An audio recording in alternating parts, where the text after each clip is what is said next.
یعنی جس طرح ظاہر میں انسان میں بہت ساری بیماریاں ہیں، اس طرح باطن میں بھی بہت ساری بیماریاں ہیں۔ یہ حسد، کینہ، لالچ، تکبر، منافقت، شرک، کفر، یہ کیا ہے؟ نظر تو نہیں آتا ہے، دل کے اندر ہے کو اس کا جو عملی اظہار ہوتا ہے تو پھر پتہ چلتا ہے۔ سرکار نے فرمایا جو امانت میں خیانت کرے وہ منافق ہے، جو بولے تو جھوٹ بولے منافق ہے، جو جھگڑا ہو جائے تو گالی گلوچ شروع کر دے منافق ہے،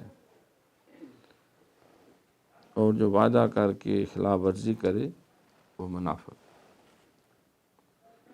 تو یہاں تو انداز ہی اور ہے، معیار ہی اور ہے۔ تو یہ پتہ چلا کہ یہ قلب کی بیماریاں ہیں۔ فی قلوب مرض فزادہم اللہ مرضا، ان کے دلوں میں مرض تھے، بس اللہ نے مرض بڑھا دی، انہوں نے علاج نہیں کیا۔ تو چھوٹی سی بیماری کا بھی علاج نہ کریں تو وہ خطرناک ہو جاتی بات کا، کینسر بن جاتا ہے۔ اللہ معاف فرمائے۔